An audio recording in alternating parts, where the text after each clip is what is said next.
when you start to develop those relationships with your account executives, who are really seriously the ones that are my key stakeholders in a lot of respects, because they're near and dear to my heart, being an account executive, I want them to be able to give me the positive feedback always, but I want them to say, Penny, we don't have this. Yeah. Can you build this for me? Or I see this and here's your gap. So I want critical feedback from my AEs. So become BFFs with them. They'll give you the truth. They'll help you out. And they'll cheer you on sometimes too, which is fantastic. But yeah, get close to your account executive. Follow some of their deals. Cheer them on when they win.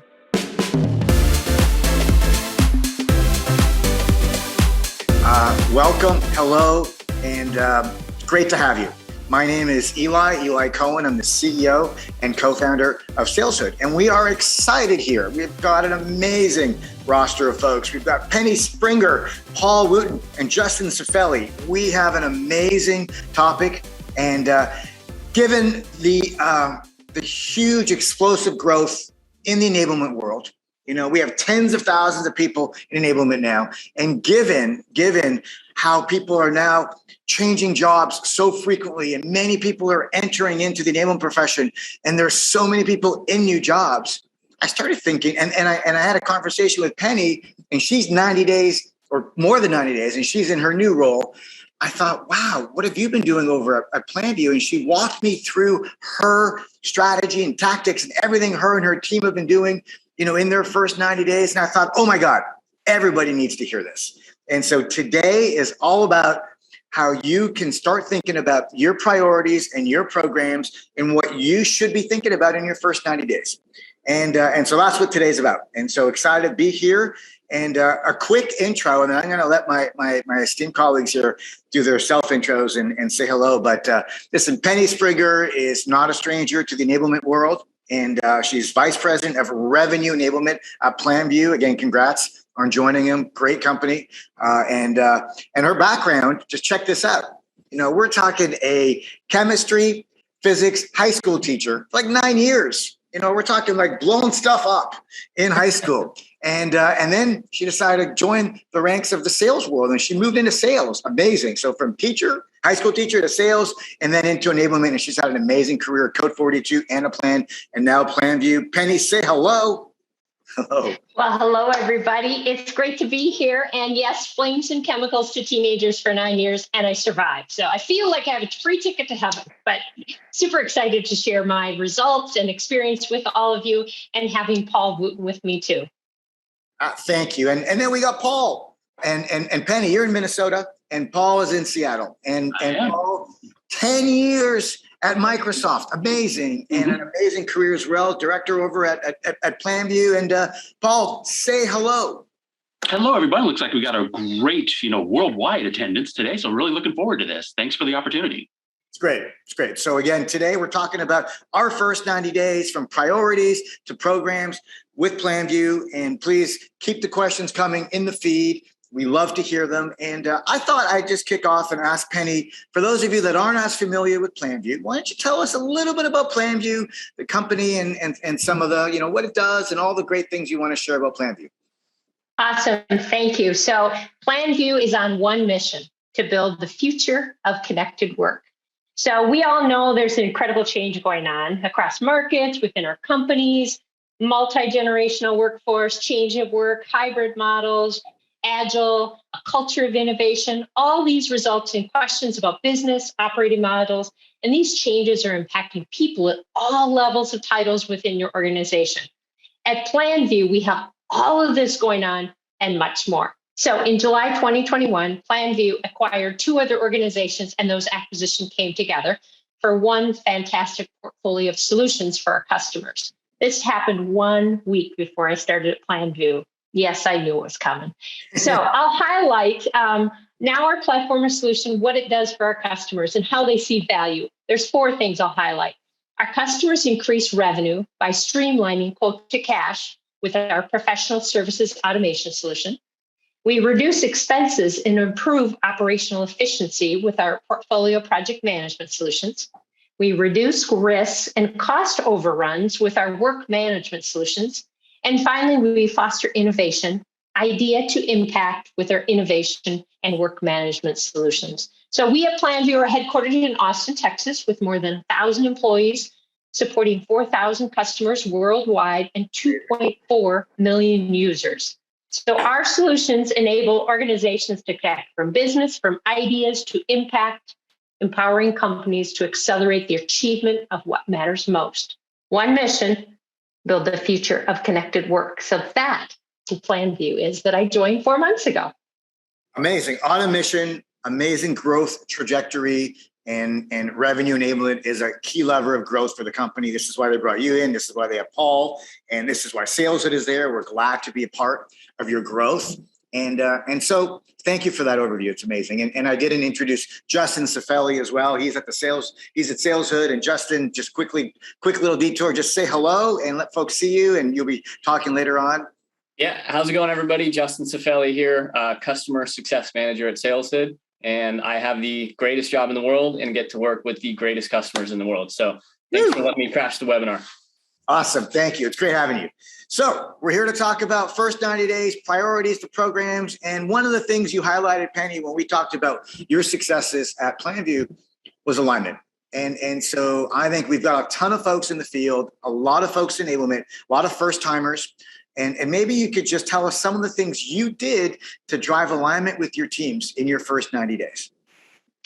Awesome. Thank you. So one of the first things I always talk about is show value.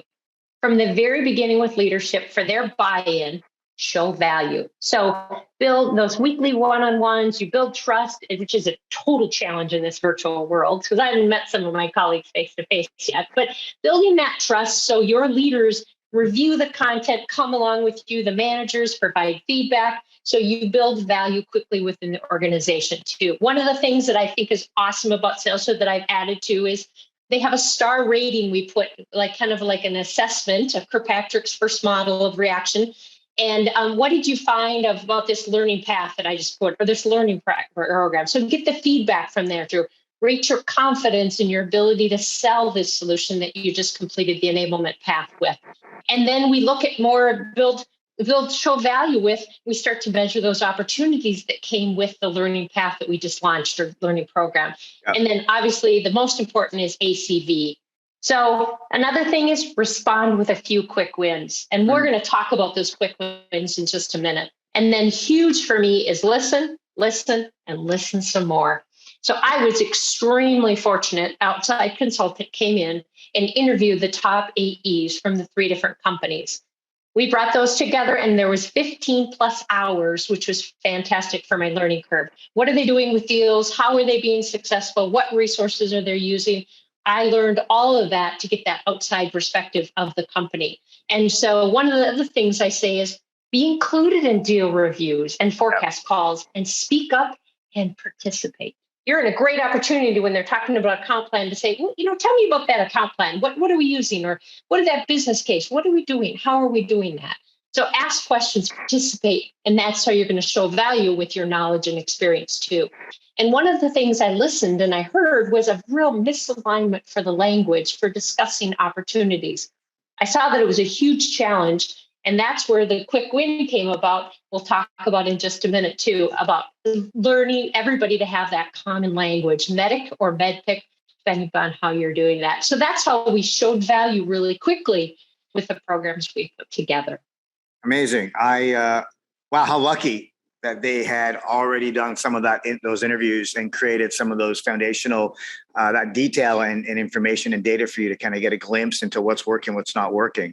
Super. That's a great best practice. So for those of you who are newer to enablement, right, I think these are words of wisdom. Listen, and interview your top sellers, listen to your frontline managers, listen to your leaders, understand the language, and really take it all in. So that way you can ultimately, build a plan. I think that's amazing. How did you build trust with the leaders? So I built trust by really talking to the leaders, interviewing them, and finding out what were their highest priorities and initiatives. Awesome. And so what is going to impact the team fastest? Is it pipeline creation? Is it quota attainment? Can we increase deal size, deal cycle size? confirm with the leadership, and then prioritize for execution. That's really for me too, goes back to that showing value quickly. Absolutely. So showing value, listening, aligning with leaders, amazing. And for those of you that are listening, we're going to get tactical as well soon. We're going to move beyond strategy, because these quick wins that Penny's talking about are so critical to drive momentum and set expectations with your stakeholders, and your stakeholders who are reps and CSMs and managers and all your individual contributors and everyone out there. Amazing. One of the things that you walked me through when we spoke a few months back was your plan. I'd love to understand, kind of your plan. Like, what kind of plan did you create? Who did you share the plan with? And give us a little insight into what a first 90-day enablement plan can look like. Well, once again, we're going back to, I'm very fortunate to report to the CRO, so I have very close alignment. And I hear the priorities on a weekly basis with the sales leaders and the CRO and what's going on in the organization, what are the challenges and things like this too.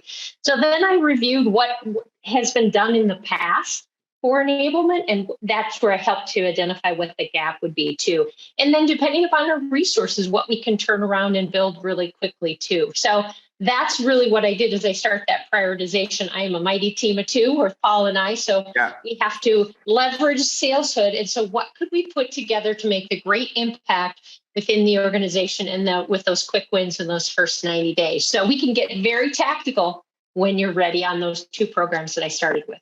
No, that's awesome. And so for those of you listening, I think having a plan is critical, and we'll make sure that we share a link to a plan template so you're able to access one. And it starts with priorities, and it's got metrics, and it's got KPIs, and it's got programs, and it's got expectations in terms of the impact that you're going to have. So let's go a little deeper. I'm so curious, right? Let's get tactical now. So you're in your first 90 days. You've listened, you've learned, you've got a point of view around what are some of the changes you need to make.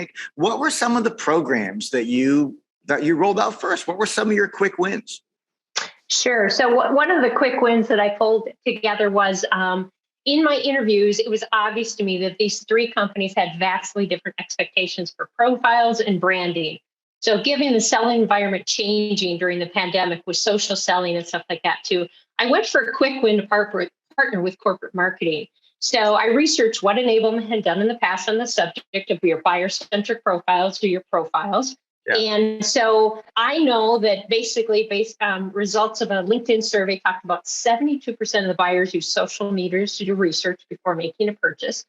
And your social media intro to these buyers is 81% more likely to engage with a strong professional brand. So I'm like, okay, this is where I'm going first. So using some assets and resources to build that LinkedIn buyer-centric profile, I went and proposed that and put together an enablement through SalesHood. Yeah. And I went across the aisle, as I call it, over to the customer success side of the business. And I also went across the aisle to the marketing side of the business. So then we have alignment across all of Planview that brand-centric, buyer-centric profile is incredibly important. So that's the enablement program that I reached out to first for, and it was one of my quick wins. And it was great because after we launched it, within days that I came on board and stuff like this, I had AEs from then on reaching out to me and going, Penny, what do you think of my buyer-centric profile? Could you take 15 minutes and look for my guidance and help me out with mine?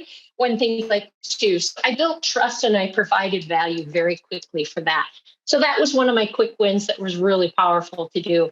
Second one, I kind of talked earlier about this MEDPIC or MEDIC language, which we use as kind of like a deal analysis language. Yep. 3 organizations, lots of different discussion. Now we're talking about economic buyer the same way. We're talking about compelling event. We did put the P for procurement process in our version of MEDPIC.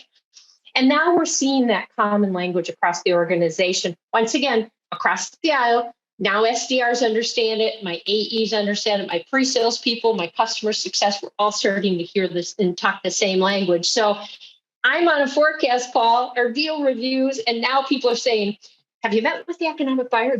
How do you know that's a champion? So right now we're starting to see value within the organization and alignment and stuff like this. So this is going to help us as we reveal our deals, and hopefully, we'll start to see more on that deal cycle time shortened and higher win rates, which is always what we're looking for. So hold on. Let me kind of pause you for a second. I just want to those are two amazing quick wins. And I want everyone listening to just appreciate the thoughtfulness that went into them and the rationale and the impact, right? And so I just 3 companies came together. So it's so important that there's alignment of messaging, that the brand and the social brands of each individual person at the company is consistent. So everybody wants to get their brand up leveled, and everybody wants to make sure they're telling the right message. So that you're instantly everybody's best friend, instantly. And my CEO is a huge LinkedIn person. So there's a win there too. Right. And your stats were incredible, right? The 72% of decisions are made. It's wow. And then because you did the interviews, and because you knew and understood the importance of language and sales execution and sales process, and I know your sales leadership also believed in Medic and MedPick, and love that you added the P and made it, kind of more personalized to Planview.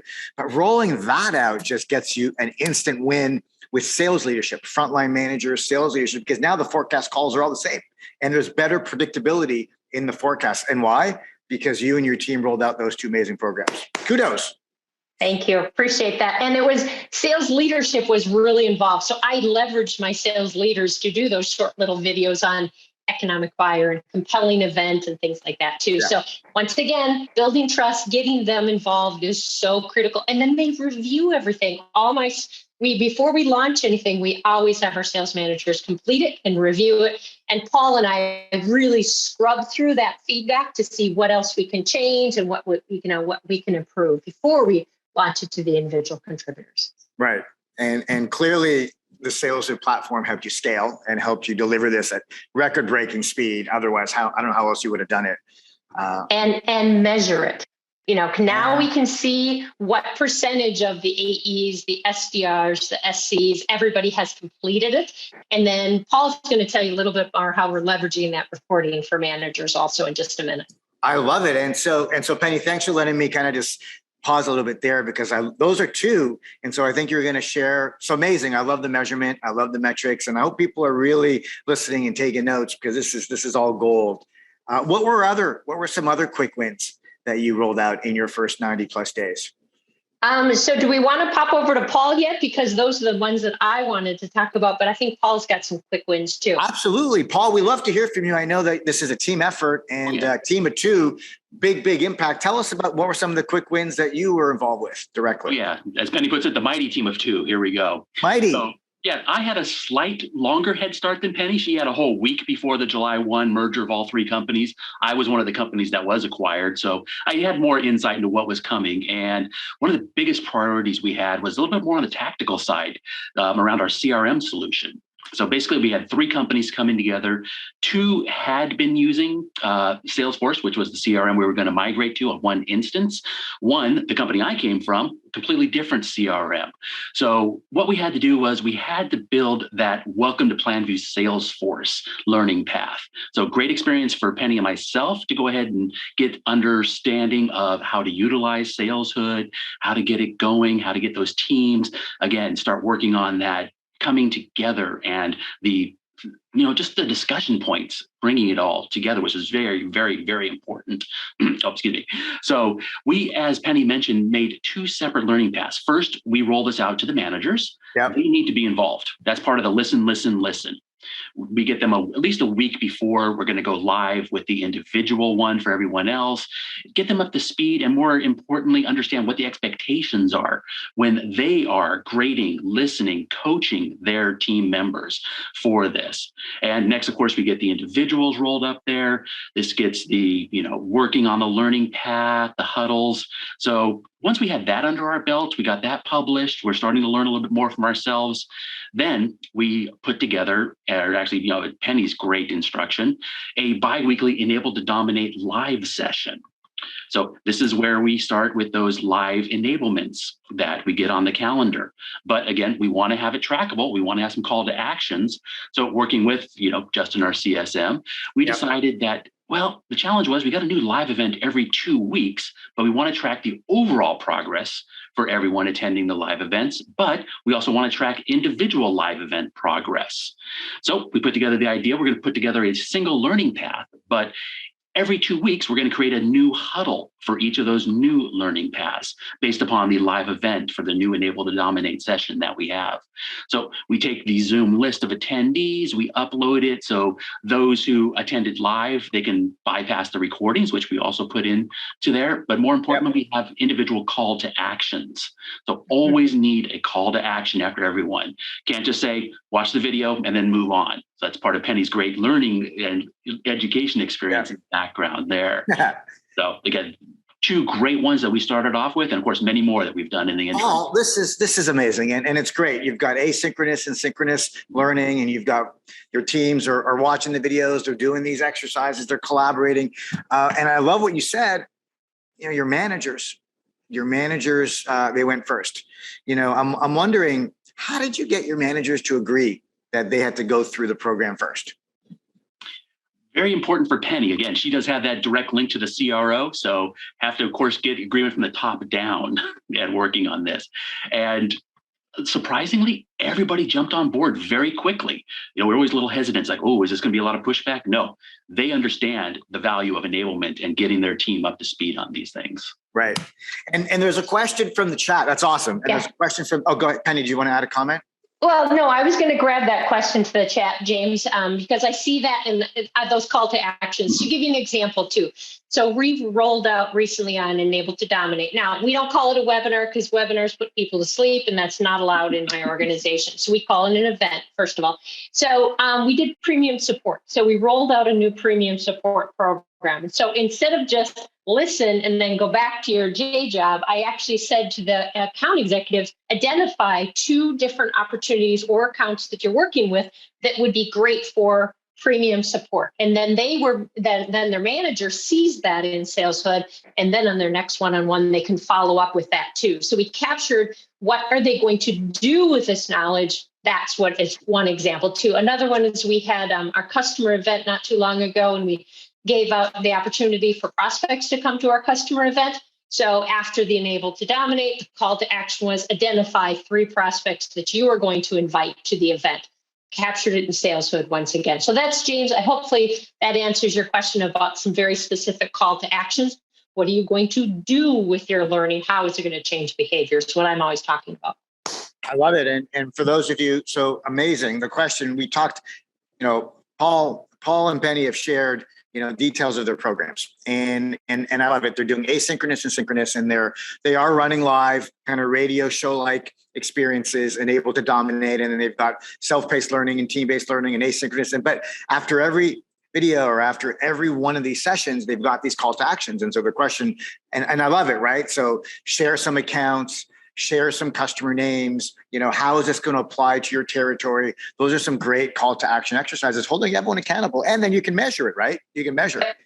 Yep, exactly too. One of the program one of the things we launched that I want to highlight too, because it's been successful for me in the last couple of organizations, is what I call, or what are quick reference guides. So short videos or short how-tos on demand. And I always tell the story. I'm going to grab my iPhone here. Remember when, if you're back in the day about 10 years ago, when you got an iPhone, you got a pamphlet or, an instruction manual. Well, that's just all gone away. Now it's like 4 steps. This is what our learners want. This is what our salespeople attention span, or SDRs or CS. So we're building out a repository of these quick reference guides, because we all know the AEs, they don't retain everything on first glance. And that's understandable in our busy world. But if they can go back to a quick reference guide that goes step 1, step 2, step 3, step 4, and there's links to the videos if you really want to watch it again too, for those English second language people. So we rolled out quite a few of those, which have been very successful also within the first 90 days. What a great list. Buyer-centric profile, MedPick, Salesforce training. I think you also did Sales Loft training and live events. You got the asynchronous and the synchronous tracking, manager reinforcement, manager programs, and these quick reference guides. What an amazing list. And so I got a question. A lot of times folks will start with onboarding, right? They'll just kind of jump in first. I'm noticing that you haven't talked about onboarding yet. You want to share a little bit of insight on that? Absolutely. And I'm going to say it's ramping. Okay. Because what I call it is ramping. Thank you. Because we'll call it ramping from now on. My bad. well, no, that's fine. But onboarding was what HR is to set up their systems, their processes, their badge, if they're coming to an office, this type of thing. If you're going to get paid, your benefits. I always talk to my AEs and I say, ramping is for your quota attainment. So I'm here to help you crush your quota. And now you get their attention. Okay, so now we build that 30, 60, 90-day ramping program. However, I didn't prioritize that because I didn't have all the components needed. So I think of like this ramping program as these little Lego blocks, all these little things that we're building, your buyer-centric profile, how to work in our CRM and Salesforce, and how to, our med pick and that type of thing too. So I built all these little Lego pieces first. Yeah. Then I can put together my full focus 30, 60, 90-day ramping. So also along the way, we were building out these focused solution plays for our 3 different project management, professional services automation, and then the agile and stuff like that too. So in order to build faster, I heard somebody say something about, building and the small team of 2, we pulled in an outside instructional designer, which I highly recommend to help you build faster too. So along the way, we're building those Lego blocks for our AEs. So I always start out getting my learning path, like what's in it for me? You've got to answer the why question. Very, very important. Then we do vocabularies, we do personas, we do buyer pains, discovery questions, why we win, okay? Customer stories, I always have to learn a customer story. And then we use the pitch within SalesHood where they have to pitch it and everybody gets to hear it, which is fantastic. We're doing the deal win recordings. So we're doing all of our deal win recordings. And every one of these always has that call to action, put your learning into action along the way too. And I see my slides or the chats jumping up with questions over there on the sign. But what we did was we started to build all these little Legos. Yep. And now we're putting them together, not only for my AEs, but for my SDRs too. So I've got all these great the pieces of Legos. Now I can put them together into that ramping program that's going to be impactful, that we're going to be able to measure, see the decrease in ramp time, which is critical to the organization. Super insightful, everyone. And just listen to Penny, right? Because you're going to get pulled into directions, right? You're going to get pulled by your leadership team, by a variety of different stakeholders. We need a new ramping program. Go build it. And if you don't have those building blocks, those Lego building blocks, the foundational pieces, sales process, stories, pitch, sales tools, all the pieces, if you don't have that stuff aligned, created, available to be role-based, you're going to end up spinning cycles and you're not going to deliver those quick wins and you're not going to have the impact that you want to have. Fair? Oh, absolutely. Absolutely. Yeah. Great. Wow. We're making great progress. There's some great questions in there. I think we've been addressing some of them. I think, one of the questions that has come up is around resourcing. And so how have you resourced? And I think you answered that because it's the 2 of you, plus you brought in some additional resources. But an additional resource for you has been SalesHood and the customer success team. So I thought maybe you could spend a couple of minutes talking about some of the factors that helped you be successful. Paul, I think you're going to start with that one. I'll kick this one off definitely here. Well, absolutely. Again, hey, Paul. Hey, hello, everybody. So again, number 1, Justin. Yay, Justin. Just got to give you the kudos right here for this one right here. Just his responsiveness and feedback. We have a regular weekly meeting with Justin on the calendar in which Penny and myself, pester him with many multiple questions based upon our learnings, shall we say, putting together huddles, learning paths, etc. I'll send him email questions. And, especially at the beginning, Penny and myself were actually, users of the platform. We put ourselves through the admin training so we can get all the background. I look back at that now and say, oh my goodness, how cute I was in the very beginning. And now based upon, everything that we've learned since then, and it's only been a few months, to be honest, at this point, but a big part of that is working very closely with Justin, getting his support and his responsiveness to feedback, ability to answer questions directly, or the honesty too. If he doesn't know the answer, he'll go find it for us and get back to us very quickly. So just really, really appreciate that. No, it's great. And so I think the important message for folks, if you're evaluating sales enablement systems or you're looking at partners to work with, make sure that they understand enablement and speak to some of the CSMs, because you want to have this kind of experience, right? When you're teams of 2 or teams of 1, and you're trying to scale up programs, you don't have time for trial and error. You need someone that's going to work with you arm in arm and be able to guide you along every step of the way. And really appreciate you, Paul, for recognizing Justin. That's why we have Justin on here, because we appreciate the support. Definitely. Justin's great. And then we've got the admin certification. And what else? What else do you do? I think, maybe I know there are some other aspects that were key success factors that were helpful to you. Anything else you want to share, Paul or Penny? Yeah, I would say definitely, if you haven't read Eli's, I'm going to give you a plug for your book. But as you can you're see, making me blush. I know, I put tabs in here. I've used it many, many, many times. This is fantastic. Eli's leadership program for sales enablement has been really, really helpful. And then I'm going to plug another book that's not on SalesHood, but I think it's really important. It is The Qualified Sales Leader by John Mcmahon. And he is it's a fantastic new book. And this MEDPIC terminology, or medic, is in here too. And it really works nicely if you're coaching new first-line sales managers. I think this is a great book too. So I'm utilizing my resources. Obviously, Justin's one of my resources, but SalesHood has been a fantastic resource for me too, to help me be successful. Got it. It's thank you. And let's pull Justin up. I want to bring Justin in for a second. And I hope I see the links to the books are in the feed, and you can see them below the video as well, for those that are watching this after the fact as a replay. So Justin, what advice would you give companies that are, on their first 90 days of enablement, and in their early years, or someone in enablement for the first time? Yeah, I think this is Penny and Paul have kind of given us a great example of what that looks like. But manager buy-in, like one of the things that Penny alluded to, was getting that buy-in from the CEO. Without that, you can kind of kiss all your programs goodbye, right? No, it's true. And that's one of the big things that I kind of try to instill in everybody that comes on board is, without that manager buy-in, you're going to have an uphill battle.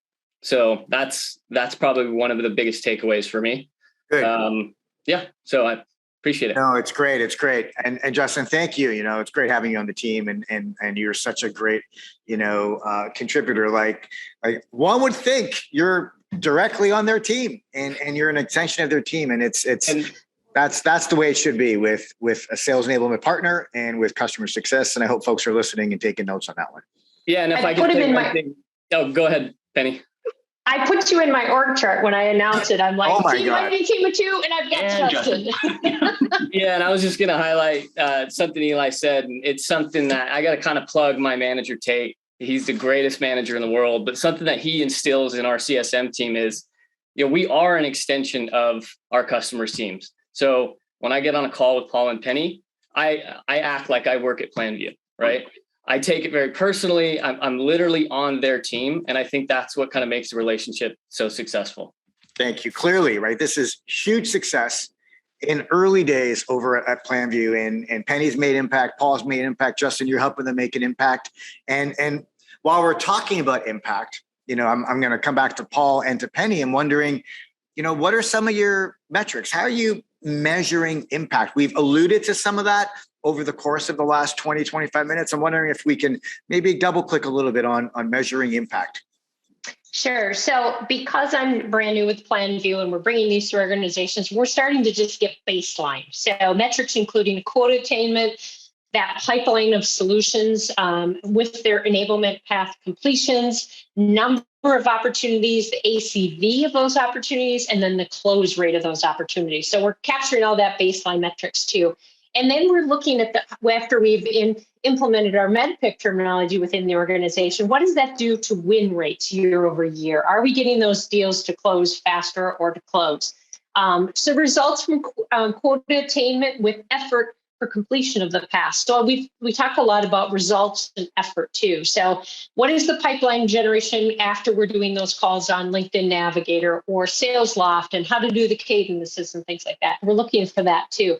So those leading indicators are opportunities created, the videos shared, or the content that we're utilization.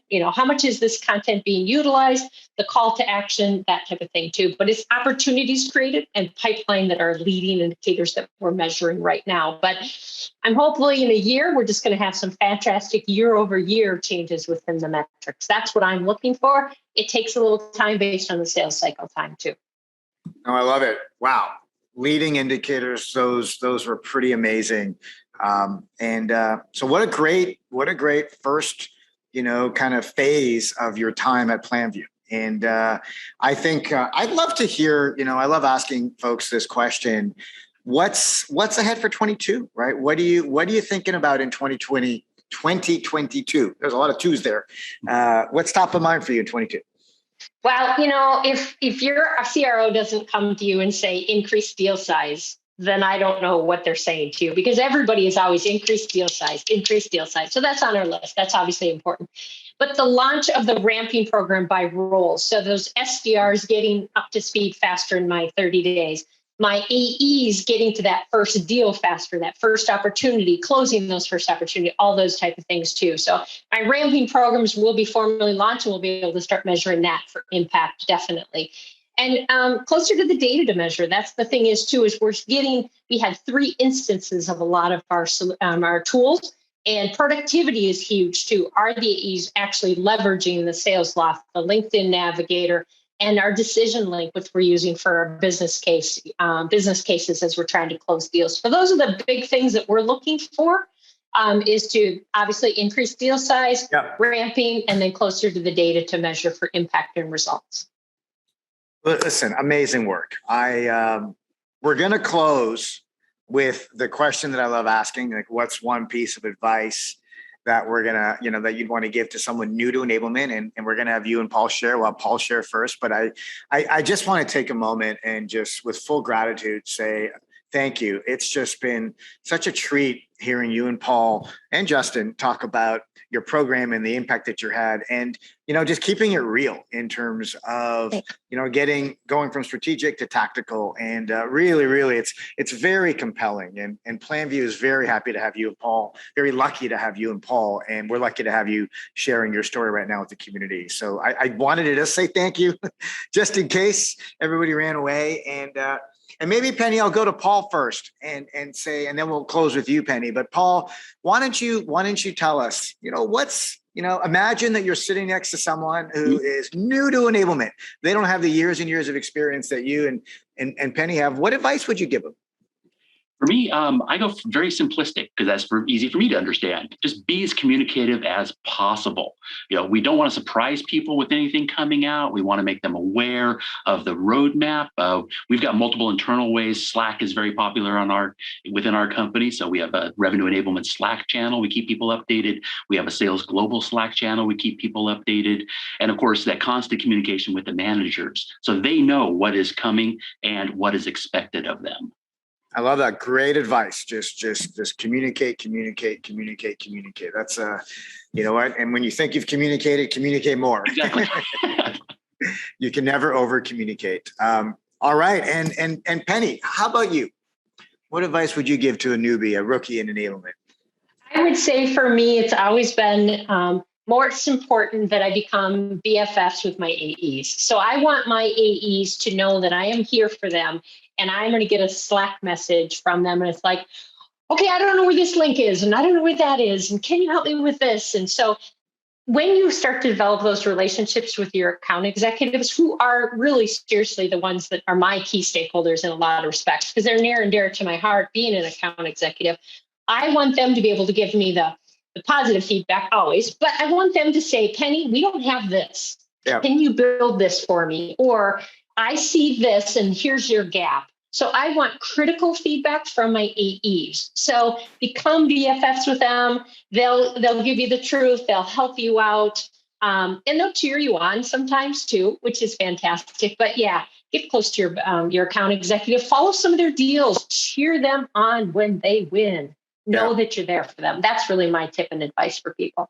I love it. Our next session we're going to do together is how to be the BFF for your sales teams. I love that. I love it.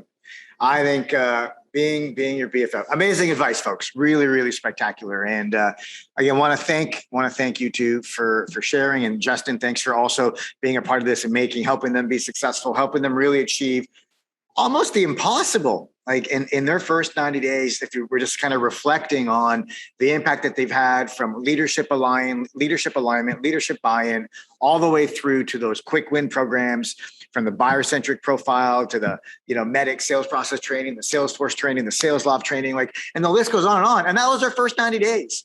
Incredible. And then, all the metrics that they're measuring and the benchmarks that they're doing so that way they can drive the right revenue outcomes. And they're just getting started.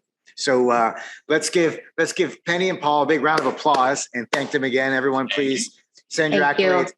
Again, Penny and Paul, kudos. Thank you for the opportunity and support. Congratulations. And thank you, Justin. We love you. Thank you, Kat. And thank you, everyone else, for helping to make this happen.